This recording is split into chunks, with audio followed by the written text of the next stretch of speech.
This is the spectrum, which is the combined spectrum of a Brahmastering and the characteristic emission.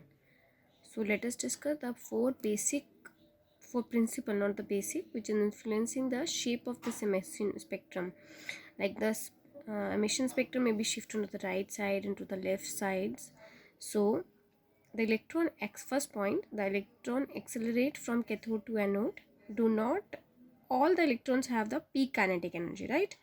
It's depending on the type of rectification, what type of rectification we use, half wave, full wave, and what type of high voltage generator we are using, single phase, double phase, high frequency. So many of these electrons may have very low energy.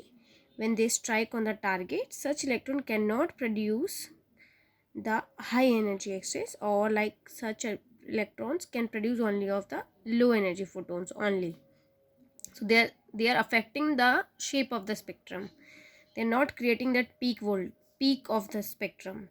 The target of diagnostic X-ray tube, second point, the target of a diagnostic X-ray tube is relatively thick, which is made up of compound anode. So many of the Brahmastering X-ray emitted result from a multiple interactions of the projectile electrons, right? So for each interaction, the projectile electron has less or even less energy, which is of low in after interaction. I mean low energy X-rays are more likely to be absorbed into the target. Not all the X-rays, not all the electrons come into the influence of the nucleic field. Many of the low energy photons will be absorbed into the target. So that may also affect in the shape of the Brahmastering spectrum, right? That is third point. So last point is filtration is nearly always added to the tube assembly. The added filtration serves to selectively remove of low energy X-rays from the beam, which is also affecting the shape of the spectrum. Hope you all will able to understand the X-ray emission spectrum. Basically, the spectrum is nothing.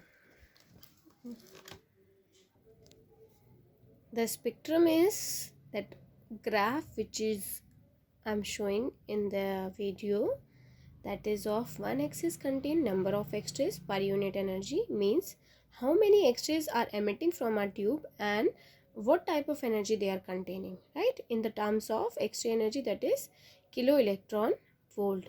So the X-ray emission spectrum define what type of energy is released by the interaction of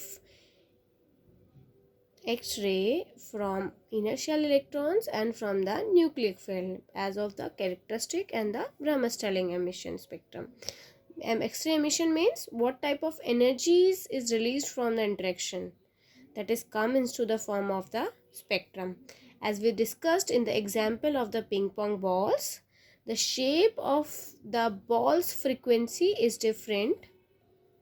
Now correlate that bar diagram with the example, with the previous graph that I show you, that is of the same shape, that is of a continuous shape of the spectrum. It's showing you that is of the continuous shape of the spectrum.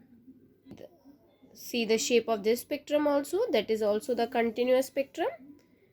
Here we have the different types of balls. The most frequent balls is baseballs and the least are the basketballs, right?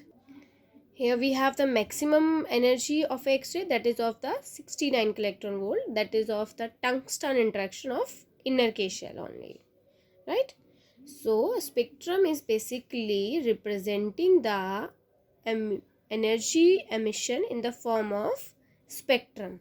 How you represent the energy of emission of the X-ray into a form of graph, that is emission spectrum.